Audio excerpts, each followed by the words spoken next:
ஓம் சாய்ராம், ஜெய் சாய்ராம். என் அன்பு குழந்தையே, நீ எதிர்பார்த்த விஷயம்தான் இப்போது வந்திருக்கிறது.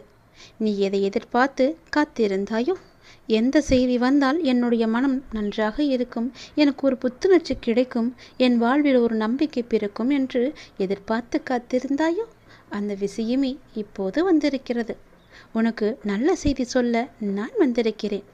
நீ நினைத்தது எல்லாமே, நீ எதிர்பார்த்த விஷயம் நல்லபடியாக நடக்க இப்போதே இதை உடனே கேள். உனக்கு பேரின்பம் காத்திருக்கிறது. பேரின்பம் உன்னை தேடி வரப்போகிறது. இப்பொழுதே நான் சொல்வதை கேட்டால் உனக்கு எல்லையற்ற மகிழ்ச்சி கிடைத்துவிடும். அவ்வளவுதான் உன்னுடைய வாழ்க்கை முடிந்துவிட்டது என்று உன்னை சுற்றி உள்ளவர்கள் பயமுறுத்தினாலும் ஒரு முறை உன்னுடைய ஆழ் மனதை நீ கேட்டுப்பார். உன்னால் முடியும் என்ற ஒரு சிறு நம்பிக்கையை அது உனக்கு கொடுத்திருக்கும் அல்லவா? அப்படி அது உனக்கு கொடுத்தால் போதும், உன்னால் நிச்சயமாகவே மீண்டு வர முடியும்.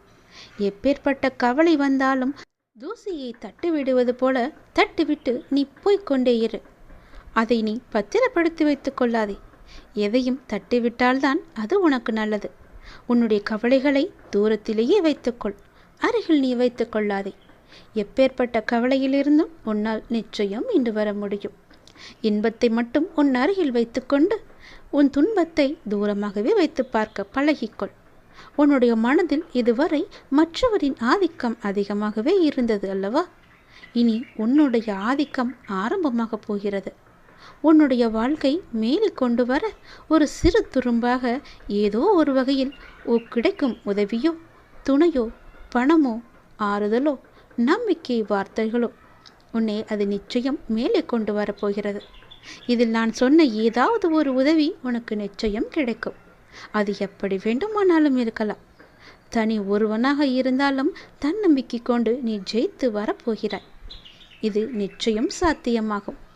இனிதான் உன்னுடைய வாழ்க்கை மேலோங்க போகிறது. உன் வாழ்க்கை முடிந்து விட்டது என்று யார் சொன்னாலும் அதை காதில் வாங்கி கொள்ளாதே. தட்டிவிட்டு கொண்டு போய்கொண்டே இரு. உனக்கு அங்கு வெற்றி இலக்கு காத்து கொண்டிருக்கிறது. நல்ல வாழ்க்கை நிறைந்திருக்கிறது. அதை வேண்டாம் என்று சொல்லிவிட்டு இவர்களிடம் வந்து சேர்ந்து கொள்ளாதே. உன் அப்பா சொல்வது உன்னுடைய நன்மைக்காக. யார் பயமுறுத்தினாலும் அதை கண்டு கொள்ளாதே. உன்னுடைய ஆதிக்கம் தலை தூங்கப் போகிறது. யாராவது வந்து ஒரு சிறு துரும்பாக உனக்கு உதவி செய்வார்கள். அது எப்பேற்பட்ட உதவியாக இருந்தாலும் அந்த உதவியை நீ ஏற்றுக்கொள். அவர்களை நீ உதாசீனம் செய்து விடாதே. எல்லாம் சரியாக போய்கொண்டிருக்கிறது. வெற்றி பெறுவதற்கான வாய்ப்புகள் நிறையவே வந்து கொண்டிருக்கிறது. அதற்கான முழுமையான காலகட்டத்தில் தான் இப்போது நீ இருந்து கொண்டிருக்கின்றாய். இந்த காலகட்டம் உனக்கானது. உன் வாழ்க்கை மேலோங்க போகிறது. அதற்கான ஏற்பாடுகளை எல்லாம் நான் செய்துவிட்டேன். உன்னுடைய வாழ்க்கையில் அதை நான் கொண்டு வரப்போகிறேன். எப்போதும் நீ தயாராகவே இரு. அது எந்த நொடி வேண்டுமானாலும் உன் வாழ்க்கையில் வந்து விடலாம். அப்பா சொல்வது உண்மையாகவே நடக்கும். உன்னுடைய வாழ்க்கையில் உன் நேர்மறை எண்ணமும் உன் மீது அன்பு வைத்தவர்களும் உனக்காக செய்கின்ற பிரார்த்தனைகள் நிறையவே இருக்கின்றன. முழுமையான அன்பு வைத்தவர்கள்தான் அவர்கள். உன் கூடவே இருப்பவர்கள்தான் அவர்கள். அவர்கள் உன்னை பற்றியே நினைத்து கொண்டிருக்கின்றார்கள்.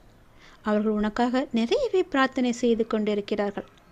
அவர்கள் எல்லாம் சேர்ந்து உன்னை வெற்றியை நோக்கி அழைத்து செல்லப் போகிறார்கள். மகிழ்ச்சியாக இரு. நமக்காக யாருமே இல்லை என்று கவலைப்பட்டு கொண்டிருந்தாய் அல்லவா? உன்னுடைய அன்பான உறவு, உன்னை சுற்றியுள்ள அன்பான உறவுகள் எல்லாம் உனக்காகவே இருக்கின்றன. பொய் உறவை நம்பி உண்மையான அம்பை நீ தொலைத்து விடாதே.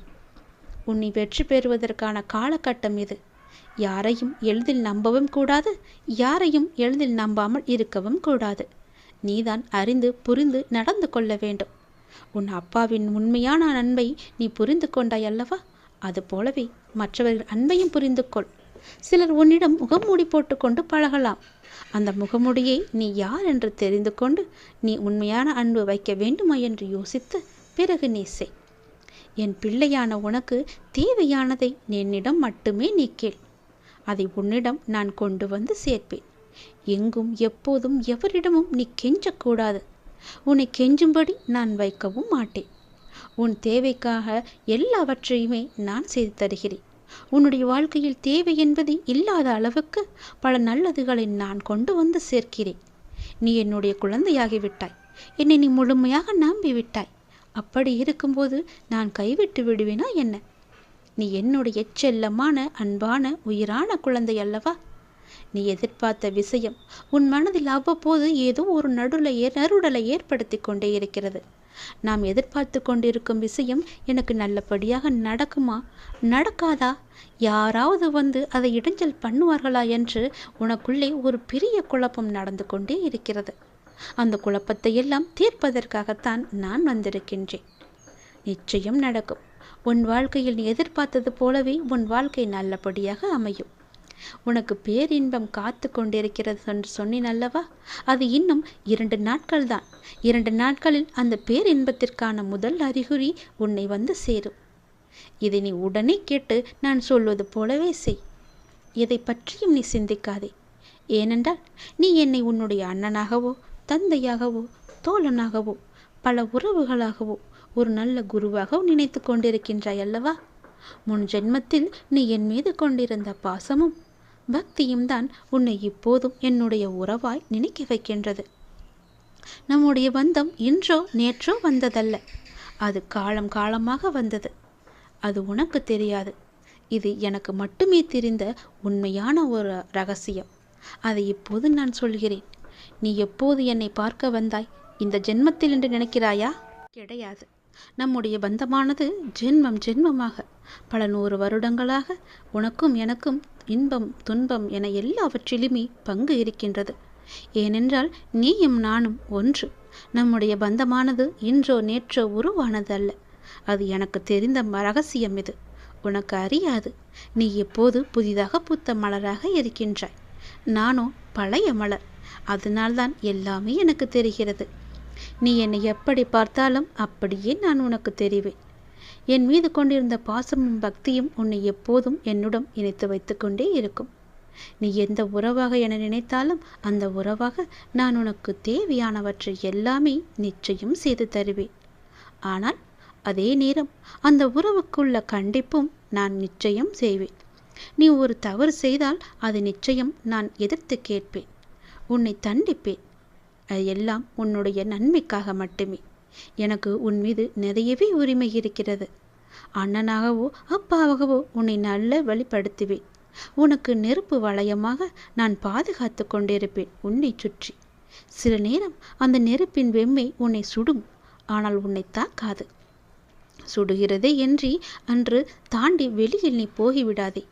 நெருப்பினால் உள்ளே வர முடியாத பல எதிர்மறைகள் எல்லாம் நீ வெளியே சென்றால் உன்னை நிச்சயம் தாக்கிவிடும். என்னுடைய பாதுகாப்பு வளையத்திற்குள்ளேயே நீ எப்போதும் இருக்க வேண்டும். சில துன்பங்கள் உன்னை பிடிக்கலாம் என்று பார்த்து கொண்டிருக்கிறது. அதனால் என் பாதுகாப்பு வளையத்தை விட்டு எங்கும் நீ வெளியே போகிவிடாதே. பொறுத்திரு. உனக்கான நல்ல காலம்தான் இது. நான் எல்லாவற்றையுமே சரி செய்கிறேன். உனக்கு துணையாக நான் இருக்கின்றேன். எப்போதுமே எங்குமே நான் இருப்பேன். யாருமின்றி தனியாய் நிற்கதியாய் நிற்கிறேன் என்று கலங்கி கொண்டிருக்கின்றாய் அல்லவா? அந்த கலக்கமெல்லாம் இனி உனக்கு வேண்டாம். உனக்கு பூர்வ ஜென்ம புண்ணியம் நிறையவே இருக்கிறது. நிறைய பாக்கியங்கள் இருக்கிறது. அதனால்தான் நான் உன்னை என் பிள்ளையாக தேர்ந்தெடுத்திருக்கிறேன் இந்த ஜென்மத்தில். நீயோ என்னை ஒரு நல்ல குருவாக, கடவுளாக, அண்ணனாக, ஒரு சாமியாக எப்படி வேண்டுமானாலும் என்னை ஏற்று அதன் வழியே நீ நடத்தி கொண்டிருக்கின்றாய் அல்லவா? அதனால் உனக்கு எந்த தீங்கும் ஏற்படாது. தனியாக நிற்கவில்லை, உனக்கு துணையாக நான் இருக்கின்றேன். நான் உனக்கு எப்போதுமே துணை இருந்து கொண்டே இருப்பேன். என்னுடைய துணையானது உன்னுடைய வாழ்க்கை முழுவதுமே இருக்கும். பயப்படாதே, எல்லாம் நல்லதாகவே நடக்கும். உனக்கு தேவையானதை நானே செய்து தருகிறேன். நீ எங்கு எப்போது போனாலும் நான் உன் கூடவே பார்த்து கொண்டே இருப்பேன். உன்னுடைய வாழ்க்கை இனி களை கட்டப் போகிறது. உன்னுடைய வாழ்க்கையானது மேன்மை பெறப் போகிறது. எல்லாம் சரியாக சென்று கொண்டிருக்கிறது. வெற்றி பெறுவதற்கான வாய்ப்புகள் எல்லாம் உடைய நிறவில் உன் கையில் வந்து கிடைக்கும். அந்த வாய்ப்பை நீ தவற விட்டு விடாதே. உன் வெற்றியை நோக்கி நீ அழைத்து செல்ல நானே வருவேன். கைப்பிடித்து தூக்கிவிட நான் வருவேன். பயமின்றி மகிழ்ச்சியாக இரு. எல்லாவற்றையும் உன் அப்பா நான் பார்த்து கொள்கிறேன். எல்லாம் உனக்கு நல்லதே நடக்கும். நான் இருக்கிறேன். கலங்காதே எதற்கும். விரும்பியது விரும்பியபடியே கிடைக்கும். நீ எதை விரும்பினாலும் அப்படியே நடக்கும். இங்கே உன்னுடைய கேள்வி, நான் இன்பத்தை தானே விரும்பினேன், எனக்கு ஏன் துன்பம் வருகிறது என்று. அதைப்போல நான் சந்தோஷத்தை தானே விரும்பினேன், எனக்கு ஏன் கஷ்டங்கள் வருகிறது என்று. இதற்கு என்னுடைய பதில் என்ன தெரியுமா? சொல்கிறேன், நன்றாக கேட்டு புரிந்து கொள். நீ விரும்பியது விரும்பியபடிதான் நடக்கும். உனக்கு மட்டுமல்ல, மனிதர்கள் எல்லோருக்குமே விரும்பியது நடக்க வேண்டும் என்று நினைக்கிறார்கள். அப்படித்தான் இருப்பார்கள். ஆனால் நீங்கள் விரும்பும் விஷயத்தில்தான் தவறு இருக்கிறது. புரிகிறதா? புரியவில்லையா? சொல்கிறேன், நன்றாக கேட்டுக்கொள். ஒருவன் கஷ்டப்பட்டாவது முன்னேற வேண்டும் என்று நினைக்கிறான். எனவே அவனது முன்னேற்றத்தில் அவன் விரும்பிய கஷ்டத்தை அனுபவிக்கின்றான். இன்னொருவன் தனது முதுமை காலத்திற்காக பணத்தை சேமிக்கிறான். எதற்காக என்று போய் அவரிடம் கேட்டால், முதுமை காலத்தில் ஏற்படும் நோய்களுக்காகத்தான், அதன் மருத்துவ செலவுக்காகத்தான் நான் இப்போதே பணத்தை சேமித்து வைக்கிறேன் என்று கூறுகிறார். அவன் விருப்பப்படியே முதுமை காலத்தில் நோய்களை அனுபவிக்கிறான். அவரை போல இருக்க வேண்டும், இவரை போல இருக்க வேண்டும் என விரும்புகிறார்கள்.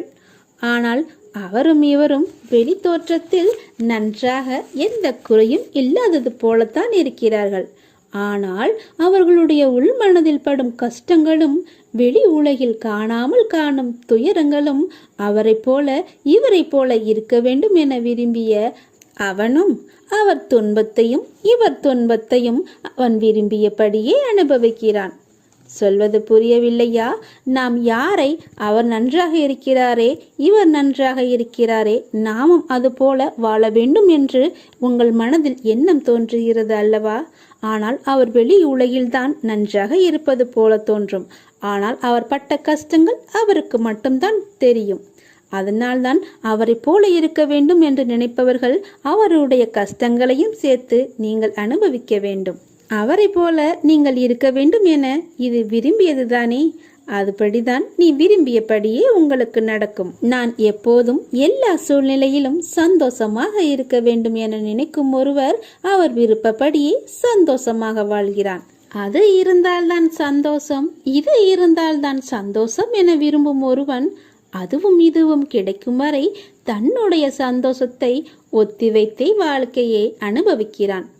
பிச்சை எடுத்துதான் பிழைக்க வேண்டும் என கூறும் மனிதன் பிச்சை எடுத்துதான் ஆக வேண்டும்.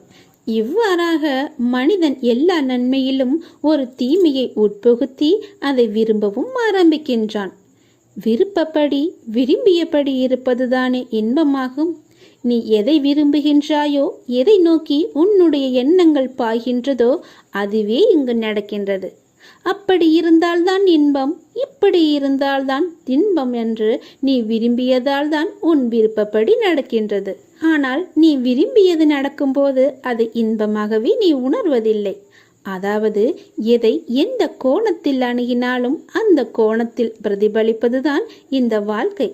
எனவே நீ மாற்றிக்கொள்ள வேண்டியது உன் விருப்பத்தை அல்ல, உன்னுடைய சிந்தனைகளை. சற்று சிந்தித்து பார்த்து உன்னுடைய விருப்பங்கள் எல்லாவற்றையும் எதிர்மறை வார்த்தைகளை புகுத்தாமல் நேர்மறையான எண்ணமாக மாற்றிக்கொள்.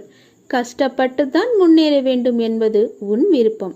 நிச்சயம் முன்னேறலாம் என நினைத்துக்கொள். தடைகளை எல்லாம் தாண்டிதான் முன்னேற வேண்டும் என்ற எண்ணம் வேண்டாம். தடையில்லாமல் முன்னேற வேண்டும் என நினைத்துக்கொள். தடையில்லாமல் முன்னேறுவேன் என உன் விருப்பத்தை மாற்றிக்கொள். தடைகள் வந்தாலும் அது உன்னை பாதிக்காது. நான் சொன்னதை புரிந்து கொண்டாயா? இது புரியவில்லை என்றால் மீண்டும் ஒரு முறை இதை அமைதியாக கேள். இந்த வாழ்க்கை அர்த்தங்களை புரிந்து கொண்டால் உன் வாழ்க்கையில் நீ விரும்பியது விரும்பியபடியே நடக்கும். அதை நீ சரியாக விரும்ப வேண்டும் என்பதுதான் உன் வேலை இங்கு. ஏனென்றால் உன் வாழ்க்கை எப்போதும் எண்ணங்களை மட்டும்தான் பிரதிபலிக்கின்றது. நீ எதை அணுகுகிறாயோ அதுவே கிடைக்கும். எதை விரும்புகிறாயோ அதுதான் கிடைக்கும், அதுதான் நடக்கும். உன் விருப்பத்தை சரியாக எண்ணிக்கொள், சரியாக விரும்பிக்கொள். இதை புரிந்து கொண்டு உன் விருப்பங்களை உன் விருப்பப்படியே நிறைவேற்றிக்கொள். நீ விரும்பியதுதான் நடக்கும். நீ விரும்பியபடி உன் விருப்பம் நிறைவேற நான் உன்னை ஆசிர்வதிக்கிறேன். அன்பு குழந்தையே, இன்னை நீ தொட்ட நொடி முதல் உனக்கு ராஜயோகம் ஆரம்பிக்க போகிறது. நீ எந்த நொடி என்னை தொடுகிறாயோ அந்த நொடி முதலே உனக்கான ராஜயோகத்தை நான் வழங்கி விடுவேன். காலம் என்ற ஒன்று உனக்கு இருக்கும் வரை உன்னுடைய அப்பா நான் இருப்பேன். கலங்காதே. எதிர்காலம் குறித்து உனக்கு பயமே இருக்க வேண்டாம். அந்த பயம் இருந்தால் அதை எதிர்கொள்ளும் வலிமையை நான் உனக்கு தருவேன். இந்த நொடியை உன்னோடு இருப்பவரோடு மகிழ்வுடன் செலவிடு. நாளை என்பதை என்னிடம் ஒப்படைத்து முடிந்த நன்மைகளை இன்று நீ செய்துவிடு. நியாயமாக உனக்கு கிடைக்க வேண்டிய எல்லாமே கிடைத்துவிடும். காயத்திற்கு மருந்தும் காத்திருந்ததற்கு விருந்தும் உனக்கு கிடைக்கப் போகின்றது. என்னுடைய அருள் உன்னை வந்து சேரப்போகின்றது. உனக்கு ராஜயோகம் ஆரம்பிக்கப் போகிறது. நான் சொல்லும் இந்த ஒரு மந்திரத்தை நீ சொல்லிவிடு. இது முருகனின் மந்திரம். இந்த மந்திரத்தை நீ சொன்னால் அந்த முருகன் உனக்கு நிச்சயம் துணை இருப்பார். ஓம் தபராஜ பதையே நமோ நமக என்ற மந்திரத்தை நீ சொல்லி வா. தினமும் அவருடைய அருள் உனக்கு கிடைத்து உனக்கு வேண்டியது எல்லாமே உனக்கு கிடைத்துவிடும். இந்த மந்திரத்தை நீ தினமும் சொல்லி வர உனக்கு ராஜயோகம் கூடிக்கொண்டே வரும். அதை யார் நினைத்தாலுமே தடுக்க முடியாது.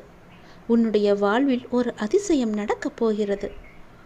இன்னும் சில மாதத்தில். அதற்கு பிறகு உன்னுடைய வாழ்க்கையே அடியோடு மாறப்போகிறது. யோகம் என்பது எல்லோருக்கும் எளிதில் கிடைக்காது. அப்படி ஒரு யோகம் உனக்கு பாய்ந்து வரப்போகிறது. பாய்ந்து வரும் யோகத்திற்கு சக்தி என்பது மிகவுமே அதிகம். அதை ஆள்வதற்கு நீ தயாராக இரு. நீ எப்படியெல்லாம் உன்னுடைய வாழ்க்கையை வாழ வேண்டும் என்று ஆசைப்பட்டாயோ, எப்படியெல்லாம் உன்னுடைய வாழ்க்கை இருக்க வேண்டும் என்று நினைத்தாயோ, அதைவிட நீ எதிர்பார்த்ததை விட பல மடங்கு நன்மை உனக்கு அதில் இருக்கப் போகின்றது. ஒரு சிலருக்கு இந்த யோகம் கிடைக்காமல் கூட போகலாம். அவர்களுக்கும் இன்னும் நேரம் வரவில்லை. புரிந்து கொள். உனக்கான நேரம் கூடி வந்துவிட்டது. உனக்கு யோகம் அடிக்கப் போகிறது. அதுவும் ராஜயோகம். என்னை நீ எப்போது நினைத்தாயோ, எப்போது என்னை தொட்டாயோ அந்த நொடி முதலே உனக்கு ராஜயோகம் ஆரம்பித்துவிடும். முருகனின் அருளும் உனக்கு சேர்ந்து கிடைக்கப் போகின்றது. எதற்காக முருகனின் பெயரை இதில் இழுத்தேன் என்று பார்க்கிறாயா? சிவனுடைய பிள்ளை முருகன். முருகனின் லீலைகளும் இனி உன் வாழ்வில் நடக்கப் போகின்றது. நான் சொல்கிறேன் அல்லவா, நிச்சயம் உன் வாழ்க்கை சந்தோஷமாகவே மாறப்போகிறது. எதிர்காலத்தில் உனக்கானது உன்னை வந்து சேரப்போகிறது. ராஜயோகம் பெற்றுவிட்டால் போதும், உன் வாழ்க்கை நன்றாக ஓஹோ என்று இருக்கும். யாருக்கும் கிடைக்காத யோகம் இது. நிம்மதியாக இரு, சந்தோஷமாக இரு, மகிழ்ச்சியாக இரு. எதிர்காலத்தை, ராஜயோகத்தை எதிர்பார்த்து நீ காத்திரு. உன் அப்பா நான் இருக்கின்றேன். எப்பொழுதுமே நான் இருந்து கொண்டே இருப்பேன். என்ன பயம் வந்தாலும் என் அப்பா இருக்கும்போது எனக்கு என்ன பயம் என்று நீ சொல்லிப்பார். உனக்கான எதிர்காலம் என்னிடம் உள்ளது. நிச்சயம் நான் சொல்லும் இந்த மந்திரத்தை நீ தினமும் சொல்லிக்கொண்டே வா. ஓம் தபராஜ பதையே நமோ நமக என்ற மந்திரத்தை நீ ஜபித்து வா. முருகனின் அருளும் உனக்கு நிச்சயம் கிடைக்கும். என்னுடைய ஆசையும் முருகனின் ஆசையும் இணைந்து உனக்கு ராஜயோகத்தை தரப்போகிறது. உன்னுடைய பிரார்த்தனைக்கு பதிலளிக்க தொடங்கிவிட்டேன். உனக்கு வந்த தடைகள் எல்லாம் அகற்றிவிட்டேன். எல்லாம் ஜெயமே.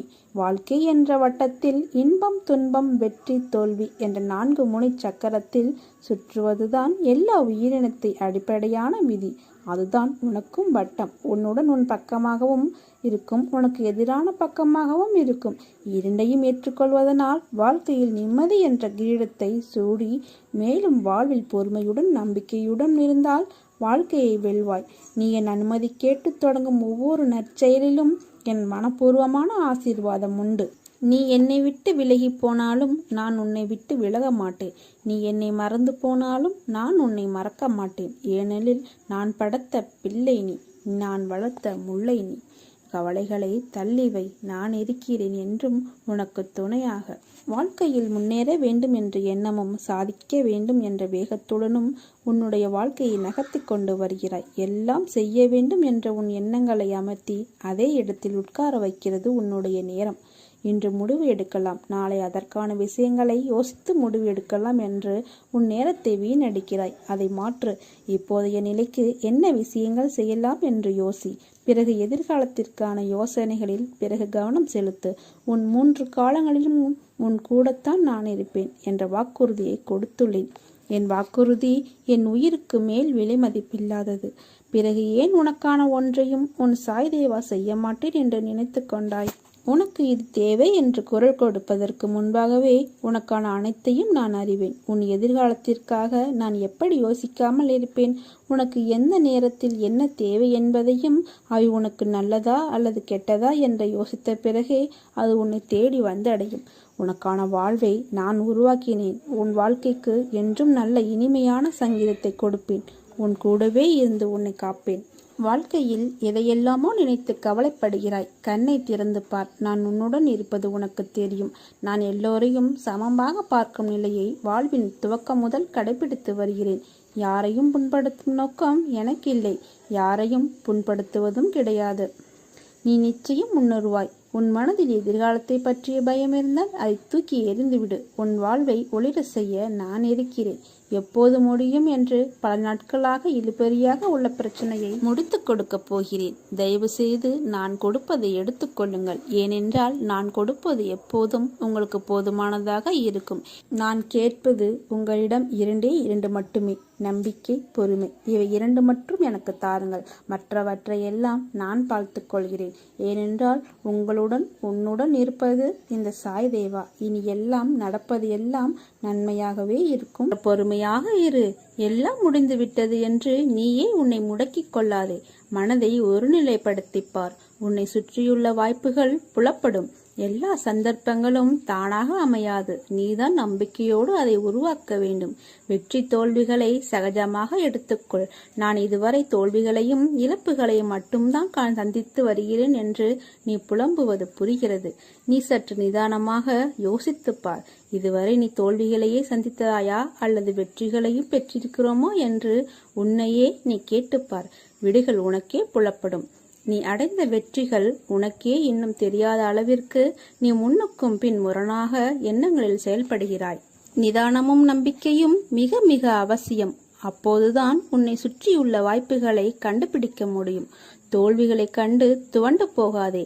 இழந்ததையும் அதைவிட மேன்மையான நன்மைகள் அனைத்தையும் மீண்டும் பெற வேண்டுமெனில் நீ உன்னுடைய லட்சியத்தை அடைய எத்தகைய தடைகள் வந்தாலும் அதை தைரியமாக எதிர்த்துக்கொள். தோல்விகள்தான் வெற்றியின் படிக்கற்கள் என்பதை உணர்ந்து கொள். மனம் தளராதே. உனது ஆசைகள், எண்ணங்கள் அனைத்தும் கூடிய விரைவில் நிறைவேறும். நீ வருத்தப்படுவதால் எதுவும் மாறாது. உன் மீது நம்பிக்கை வைத்து உன் குறிக்கோளை நோக்கி பயணப்படு. நீ அதை அடைய உனக்கு நிச்சயம் நான் துணை இருப்பேன். இது என் சத்திய வாக்கு. என் வார்த்தைகள் மீது நம்பிக்கை வைத்து செயல்படு. வாழ்க்கையில் நீ விரும்பிய நிலையை அடைவாய். கவலைப்படாதே. நான் இருக்கிறேன். உன்னோடு என்றும் என்றென்றும் நல்லதே நடக்கும். நீ என் பரிபூர்ண அருளும் ஆசீர்வாதமும் பெற்ற என் செல்ல பிள்ளை. நீ பயப்படாதே. வெள்ளம் தலைக்கு மேல் போவது போன்ற சூழ்நிலைகள் தோன்றக்கூடும். எதை கண்டும் அஞ்சாதே. உன்னை காக்க எப்போதும் நான் இருக்கிறேன் என்பதை நினைவில் வைத்துக்கொள். கோபம், வருத்தம், கவலை, மனக்கசப்பு இதற்கெல்லாம் ஒருபோதும் வடிவம் கொடுக்காதே. வளர்த்து கொண்டும் போகாதே. உன் உண்மையான குணம் என்பதையே அது வெறுக்குலைய செய்துவிடும். சிறிது காலம் அமைதி கொள். காலம் தகுந்த தீர்ப்பை தரும். நல்ல மாற்றத்தையும் தரும். பணம் தேவைப்படும் சூழலில் நீ இருக்கின்றாய். ஒரு வாரம்தான். ஒரு வாரத்தில் உனக்கு பணம் கைக்கு கிடைக்கும். வருத்தப்பட வேண்டாம். மகிழ்ச்சியாக இரு. வாழ்க்கையில் ஏற்றம் பெறுவாய். அனைத்திலும் வெற்றி பெறுவாய். நான் உன்னுடன் இருக்கும்போது வீணாக அழுதாதே. அழுதது போதும். எவரவர் தூற்றினாரோ உன்னை பார்த்து பொறாமை கொள்ளும் காலம் வரப்போகிறது. அப்பா நான் இருக்கிறேன். உன்னை நான் என்றும் கைவிடவே மாட்டேன். நிகழவே முடியாத விஷயத்தையும் உனக்காக நான் நிகழ்த்துவேன். நான் உன்னிடம் கேட்பது எல்லாம் நம்பிக்கை, பொறுமை. இவை இரண்டு மட்டுமே. பண தேவை இருப்பது எனக்கு தெரியும். அவசரமாக உனக்கு பணம் தேவைப்பட்டால் பிரியாணி இலையை எடுத்து அதில் உனக்கு தேவையான காசை எழுதி சாமியின் பாதங்களில் வைத்து விடுங்கள். உங்கள் பூஜை அறையில் வைத்து 2 நாட்கள் தீபமேற்றி அதை வழிபட்டு வாருங்கள். ஒரே வாரத்தில் உனக்கு தேவையான பணம் உன் கைக்கு கிடைக்கும். இது உண்மை. இது சத்தியம். கண்டிப்பாகவே கிடைக்கும். நம்பிக்கையோடு செய்து பார்.